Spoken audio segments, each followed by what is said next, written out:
정확하게.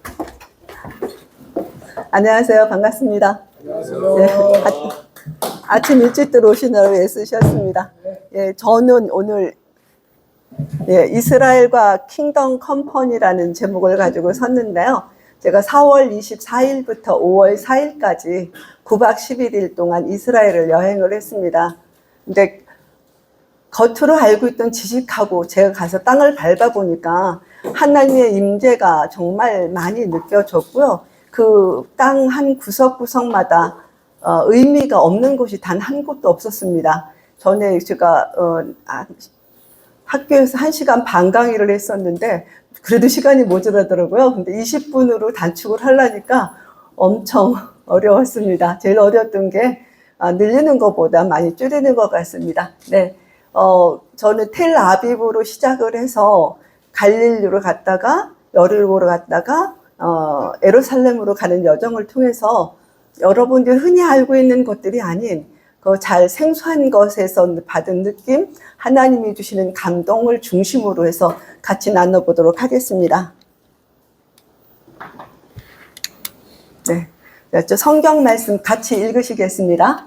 내 하나님 여호와의 명령을 지켜 그의 길을 따라가지라.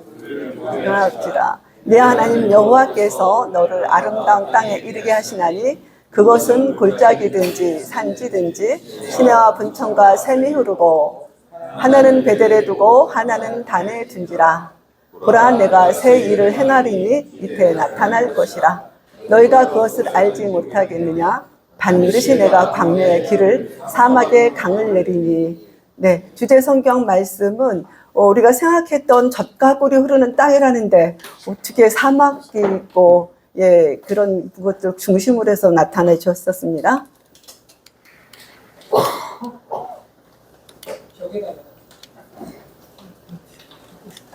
네. 발제 목적은 이스라엘을 통하여 하나님이 우리에게 주신 메시지를 한번 알아보고자 했습니다.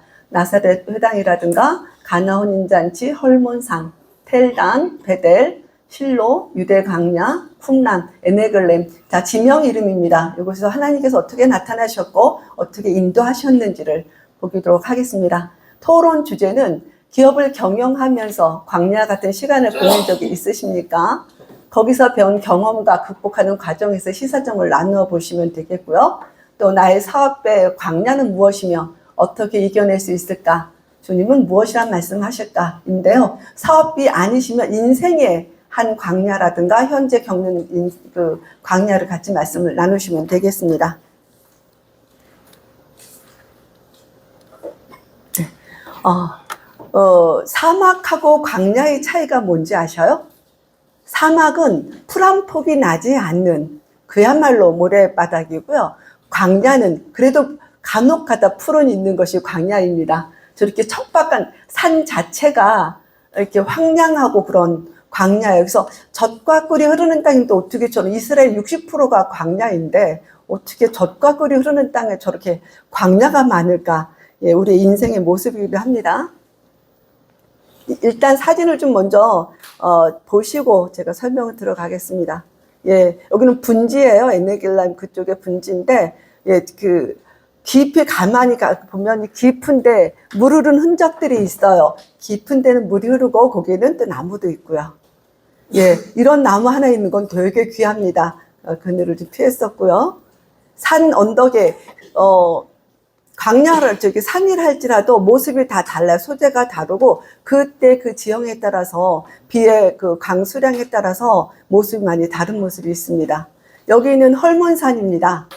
예수님께서 변화하신 곳, 베드로와 요한과 야고보를 데려가셔서 변화산성이 헐몬산입니다.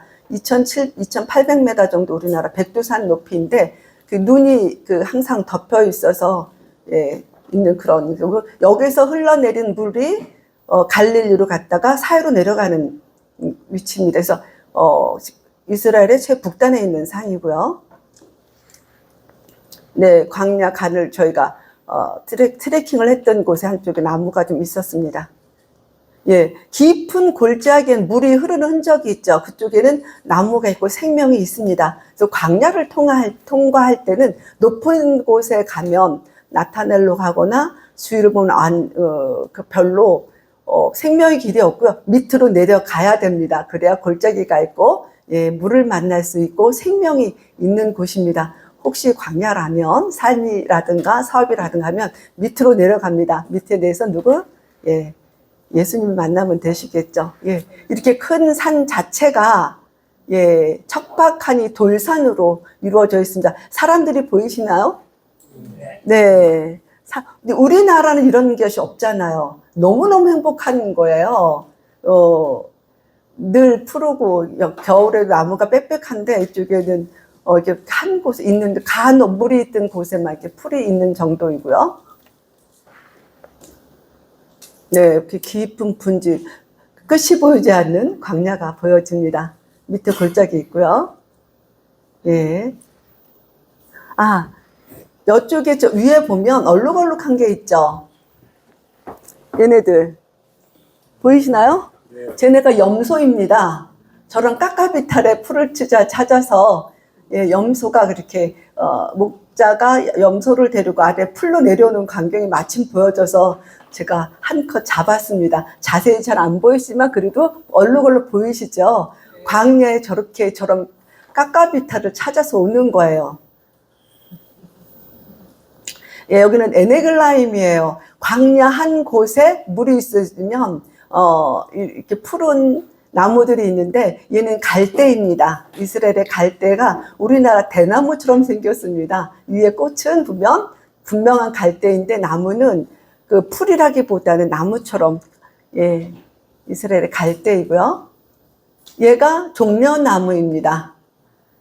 대추야자. 가운데 대추야자 열매 열리는 거고요. 이 열매가 엄청 달아요. 그래서 젖과 꿀이 흐르는 땅이 저렇게 광야가 많은데 어떻게 꿀이 많아? 벌이 있다고 그랬는데 사실은 얘네 열매가 너무 달아서 광야에서 이게 녹아져서 꿀처럼 되어진대요. 그래서 그 세례 요한이 광야에서 메뚜기 석청을 먹었다 그러잖아요. 꿀이 석청이 아니라 쟤네 녹고 저리 열매에 이렇게 먹은 거라고 이렇게 얘기를 하더라고요.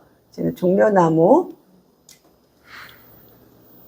예, 여기 에네글라임입니다. 광야 사막 한 가운데 사해 옆에 있는 휴양지예요. 그러니까 물이 있으면 그 광야에도 생명이 있고 우리의 휴식처가 되고 안락한 휴식 공간이 됩니다. 사막 한 가운데 사해 바로 옆에 있었습니다. 아, 이게 뭐냐면요. 탕자가 쥐엄나무 열매를 먹었다 그러죠. 예, 저게 쥐엄나무 열매입니다. 콩가투리처럼 생겨진 거. 예, 그 쥐엄나무 열매 발견이 되져서 예, 한번 보셨고요.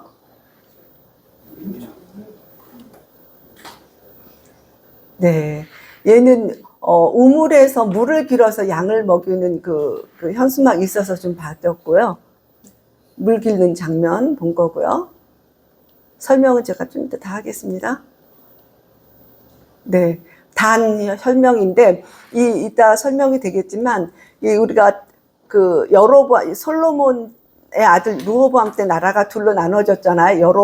이스라엘하고 유다하고 그 여로보암이 단에다가 금송아지 상을 만들어 놨다 그랬는데 그 표시입니다. 아, 여기가 바로 판신전이 있는 그 헐몬산에서 내려온 제일 먼저 만나는 그 옥토예요. 근데 여기에 판신전이 있어요. 헐몬산에 제일 먼저 내려온 강수량도 풍부하고 나무도 많은 이곳에 판신전이 있어서 우상을 섬기는 거고요. 인신제사도 여기서 지냈다고 그러더라고요. 지금 머리 기억해 두세요. 이따 또 설명 나와집니다. 네. 그래서 저는 이제 설명을 들어가지면 나사렛 회당에서 시험산서부터 가나온 이제 쭉 설명이 되줄 텐데요. 이 회당교회는 어린 시절에 예수님께서 자라던 곳이고요. 여기서 안식일마다 뛰어놀고 모세오경을 배우고 자랐을 것이고요. 말씀을 읽고 또 대화 가운데 예수를 배척을 한 거예요. 그래서 절벽에서 떨어뜨리려고 했는데 예수님이 통과를 대줬죠. 그래서 선지자가 고향에서 환영받는 것이 없다. 자신들이 기대했던 메시아는 자신들만 구원하면 되는데 이방인의 구원을 이야기하는지 이방인의 메시아에 대해서 화를 내며 주기로 했기 때문에 여기 나사렛 절벽, 나사렛 회당에 있었습니다. 그리고 예수님이 아니면 이방인과 유대는 하나 될 수가 없습니다. 그래서 사람들이 새로운 어떤 걸 접할 때 나와 좀 부합하다 보면 바로 거부하는 모습을 보일 수 있었고요. 가나는 또 갈릴리에 있는 거죠. 물이 포도주 되는 그 첫 기적을 나타냈었는데 잔치가 3일 동안 되어졌는데 포도주가 떨어졌다. 이건 엄청난 긴장이고 어려운 시간이죠. 그때 이 떨어졌을 때에 예수님께 말씀을 하죠. 마리아가 그랬더니 내 때가 되지 않았습니다. 그랬더니 하인들에게 무슨 말을 하시든 너희는 들어라. 하인들한테 예수님 말씀하십니다. 물을 떠다가 돌 아구까지 채워라. 돌이 무지 커요. 근데 물 떠오는 곳이 굉장히 멀대요. 근데 하인들이 물을 떠다가 놓고 또 떠다가 다 아구까지 채운 후에 갖다 주어라. 그러고 회당장에 갖다 주니까 어디서 이렇게 좋은 포도주가 났습니까? 보통들은 처음에 좋은 것을 내고 나중에 나쁜 것을 내는데 당신은 여지껏 좋은 것을 냈습니다. 이렇게 말씀을 하잖아요. 그래서 예수님이 말씀을 어떤 우리의 문제와 위기가 있었을 때 예수님께 가져나가면 예수님이 말씀하시는데 그대로 순종을 하면 되는데 순종하지 않죠. 왜? 내 생각과가 다르고 안 될 것 같아요. 포도주가 떨어졌는데 물을 갖다 부어라. 말이 안 되잖아요. 더더군다나 다 채우니까 갖다가 주어라. 그런데 순종을 하니까, 말씀대로 순종을 하니까 기적이 나타났더라. 가나 혼인잔치는 우리의 삶의 위기에 있을 때 내가 할 것이냐, 주님께 갖고 나올 것이냐 하는 교훈이 있는 곳이어서, 그런데 하나님께서 말씀하실 땐 내가 생각한 거고 전혀 다른 말씀을 할 때가 정말 많아서 들어야 되나 말하며 고민을 하지만 하나님께서 말씀하시는 거다 하면 무조건 순종을 해야 기적이라는 것들 맛보고 포도주가 나올 수 있습니다. 네, 헐몬산입니다. 노인의 산, 눈의 산으로 불리는데요. 겨울에도 눈이 늘 덮여서 있어 그렇습니다. 2870m이고요. 여기는 레바논, 시리아, 이스라엘을 다 내려다볼 수 있는 곳이고요. 변화산상, 베드로와 야곱과 요한을 데리고 올라가셨을 때 변화한 곳이 헐몬산입니다. 그래서 성경에 또 보면 헐몬의 이슬이 시온의 산들에 내림 같도다 하고 거기서 여호와께서 복을 명령하셨나니 곧 영생이로다. 그래서 그 헐몬산은 다른 산들이 가물 때 헐몬산에서부터 물이 흘러 주변의 나무들에게 공급이 되고 또 녹은 물이 요단강으로 사해로 흘러 들어가 이스라엘 전역의 식수를 제공하는 중요한 역할을 한다고 합니다. 그리고 다윗이 절망 중에도 주를 기억하면서 그 높은 곳에서 주님을 찾고 그 기도를 할 수 있는 것은 아마 이스라엘 전역을 한눈에 바라보면서 온 마음을 하나님께 토로할 수 있는 곳이 아니었을까 싶습니다. 이스라엘 최북단에 있고요. 가장 높은 산이기도 합니다. 여기에서 흘러내려온 물이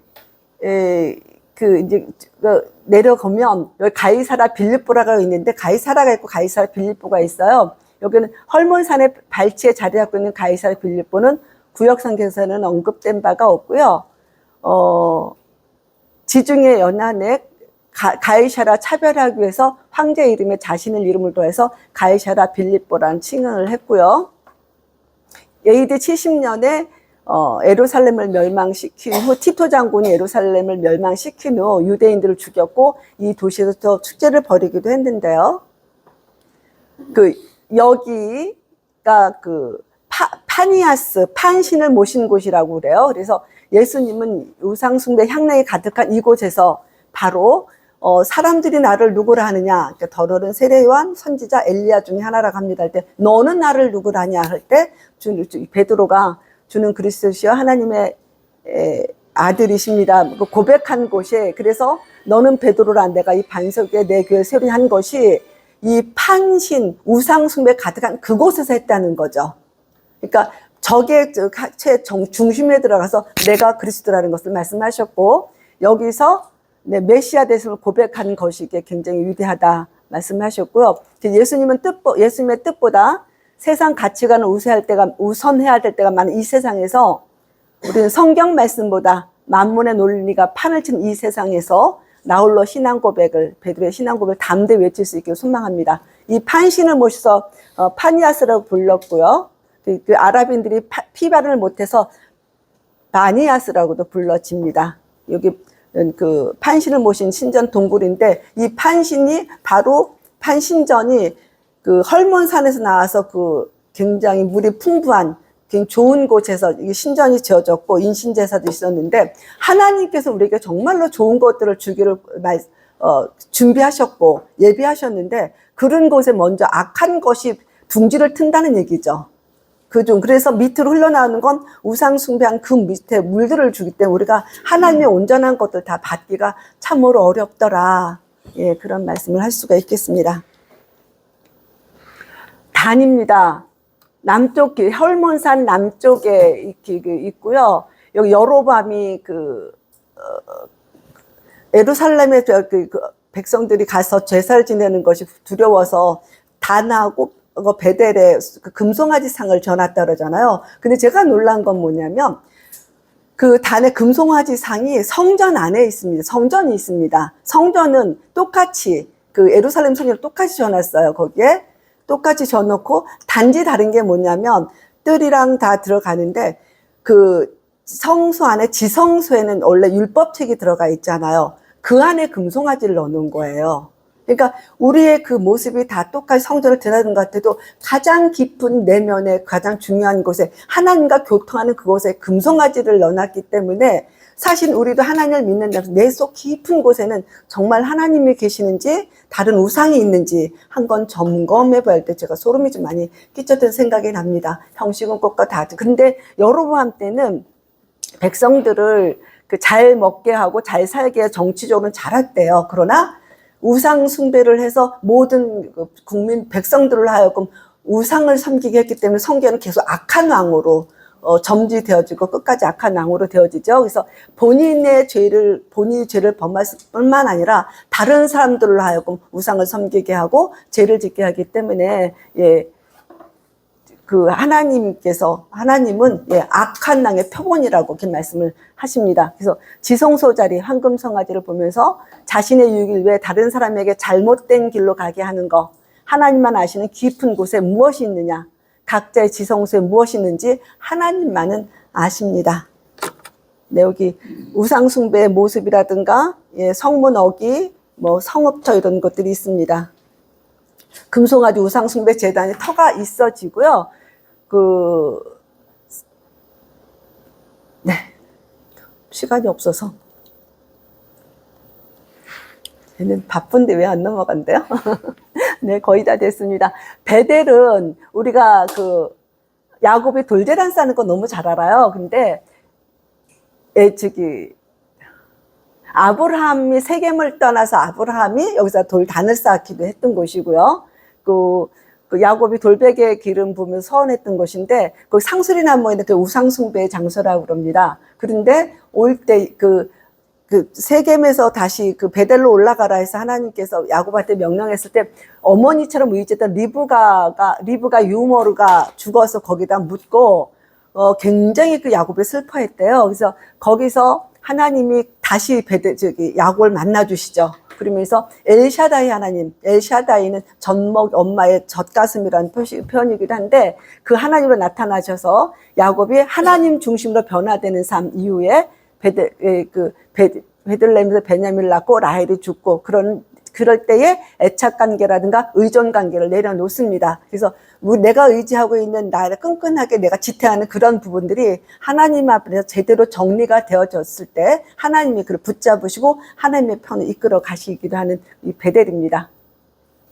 실로는 근데 여기 베델에서 정말 추웠거든요. 햇빛이 없어서 너무 추워가지고 덜덜 떨었던 생각이 나는데 광야에 햇빛이 없으면 추워요. 그런데 햇빛이 짱 나니까 살 것 같더라고요. 낮에는 얼마나 뜨거운지 밤에는 얼마나 추운지를 이곳에서 서서 체험을 많이 했습니다. 돌베개도 있고 그냥 황량한 그런 터이기도 한데요. 예, 되게 추웠던 기억이 남습니다. 실로는 성망이 있었던 것이죠. 법궤가 있었고 사무엘 선지자가 활동을 했었고 비잔틴 시대에 거대한 기독교 공동체가 있었는데 성전은 300년 동안만 유지가 됐었어요. 한나가 아이가 없어서 계속 분인나가 한나를 격동하니까 격동시키고 화나게 만들고 또 괴롭고 막 이런 것들이 그 사무엘상 1장에 계속 나와져요. 그런데 이 고통스러웠을 때 하나님께 서원하고 하나님 내게 아들 하나만 주시면 제가 하나님께 드리겠습니다. 그래서 사무엘을 낳잖아요. 근데 이 사무엘이 전무후무하게 제사장이며 또 왕이며 선지자 역할을 다 했던 부분입니다. 어떤 결핍이 있었을 때 하나님께 기도하면 하나님께서 더 풍성하게 채우시는 데가 이건 그 경험이 있었고요. 그 실로에서는 그 가나안 정복 그 족장돌이 도로이고 가나안 정복 후에 실로에 뭐 하나님의 성막을 실로에 지었고 여기서 제비를 뽑아서 영토를 분할했습니다. 그리고 엘리제사 사무엘이 성장한 곳이기도 하고요. 실로의 마지막 교훈은 블레셋과 에베네스 지역에서 전쟁할 때 법궤를 가지고 전쟁에 나갔다가 빼앗기고 지금은 역사에서 사라졌고요. 여기서는 자신의 삶뿐 아니라 혼란한 시기에 이스라엘 구원을 갈망한 한나의 기도와 마리아의 기도는 메시아의 약속에 대한 기도가 담겨 있고 예언자는 사세했던 사무엘은 그리스도의 모형이기도 합니다. 말이 빠른가요? 급해서. 네. 유대 강야가 나와졌습니다. 그 유대 강야는 예루살렘 동쪽에 펼쳐진 사막인데요. 국토가 60%가 강야입니다. 예수님께서 본격적인 공생애를 시작하기 전에 이 광야에서 40일간을 금식하면서 기도로 준비하시고 이 땅에서 사역을 시작하신 광야입니다. 정말 풀조차 제대로 자랄 수 없는 메마른 땅에서 오직 하나님만을 의지하고 기도하고 나아가 했던 광야의 길입니다. 고난과 절실함을 가졌던 이스라엘 백성에게 하나님은 약속하신 가나안을 보여주셨고요. 험하디 험한 길을 걸으며 두려움과 간절함을 기도했던 사람들과 그 기도를 드렸었던 하나님, 그리고 끝없이 펼쳐진 광활한 지대를 보면서 이 땅에서 오직 하나님만 바라보기를 원하셨던 그 마음을 되새겨 보기도 했습니다. 그 애굽을 탈출한 이스라엘 백성이 제일 먼저 정복한 땅이 바로 여리고이고요. 여기서 하나님께서 자기 본인들의 방법, 사람의 방법이 아니라 하나님의 방법으로 성을 돌고 하나님의 방법으로 무너뜨리고 그 흔적이 여리고에 지금도 있는데 아직도 개발이 덜 됐어요. 왜냐하면 이분들이 한꺼번에 개발을 해놓으면 자기 생업이 없어지기 때문에 개발을 천천히 한대요. 그리고 국가에서도 빨리 개발을 하면 증거가 드러나니까 뭘 별로 원하지를 않아서 아직도 개발이 안 돼 있고, 그런데 흔적이 파고 들어갈수록에 그 증거가 굉장히 명확하다고 합니다. 그래서 온전히 하나님만 바라보기까지 광야 40년을 보낸 이스라엘 백성들이 가나안 입성하기 전에 여호수아가 함락한 것, 그리고 여기서 가장 흔한 것이 아까 얘기한 종려나무였고요. 그래서 종려나무 가지를 흔들면서 호산나 호산나 불렀었죠. 네. 근데 광야가 모습이 정말 다 다르잖아요. 근데 우리의 인생의 모습도 다 달라요. 근데 출애굽을 한 다음에 40년 광야를 지나서 젖과 꿀이 흐르는 가나안 땅에 도달했는데 왜 여기에 광야가 60%나 되죠? 젖과 꿀은 다 어디로 가고요?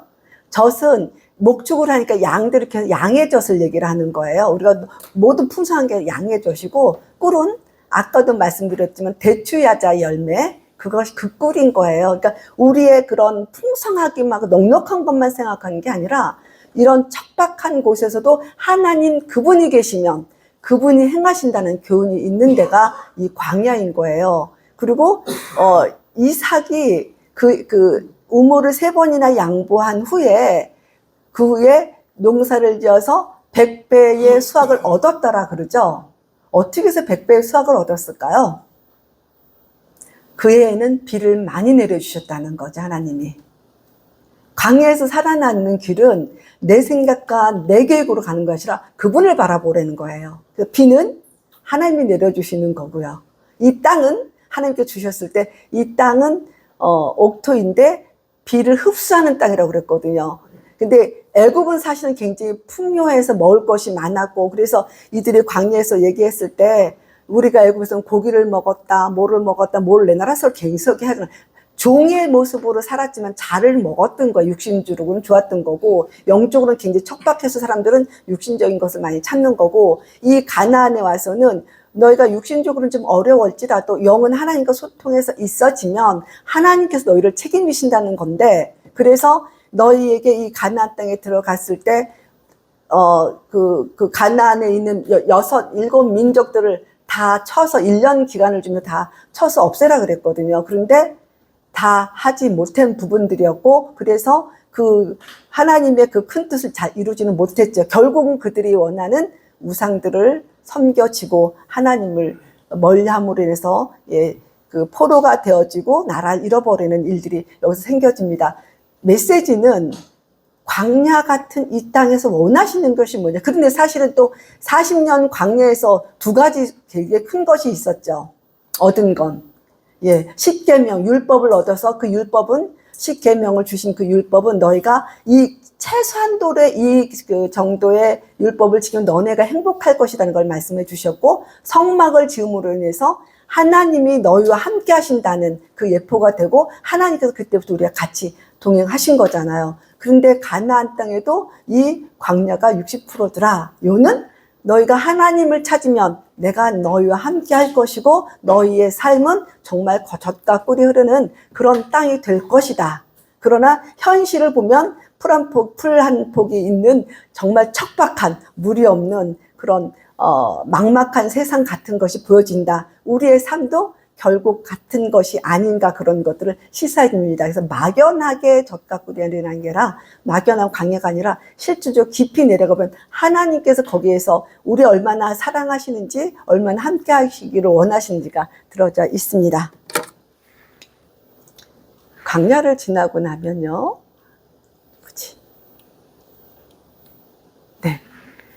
쿰란, 이건 지나갈게요. 에네글라임이 있습니다. 사해가 숨겨진 에덴 동산인데요. 국립공로 지정된 곳, 세계에서 가장 낮은 곳, 여기에 아까도 본 그 종려나무가 있고 수영장이 있었던 그것이 아주 사해께서 맑은 물이 흘러서 아주 특별한 곳이고요. 여기에 여리고에서 사해길을 타고 내려면 에네글라임, 그래서 울창한 갈대숲으로 성경에는 파슈카로 불리는 곳입니다. 2000년 전에 향료 생산했고 갈대숲이 있었고 물이 빠져나오는 공간이 생긴 에네글라임이 있습니다. 여기까지 제가 하기는 하겠습니다. 잠깐만요. 그리고 질문을 지금 35분인데요. 기업을 경영하면서 또한 기업이 아니신 분은 인생을 살아오면서 광야 같은 시간을 보낸 적이 있습니까? 거기서 배운 경험과 극복하는 과정에서 시사점을 나누어 보시고요. 아니면 나의 지금 사업의 광야는 무엇이며 내 인생의 광야는 무엇이며 어떻게 이겨낼 수 있을까? 여기에 주님은 뭐라고 말씀하실까를 한번 나눠보겠습니다. 지금 35분인데요.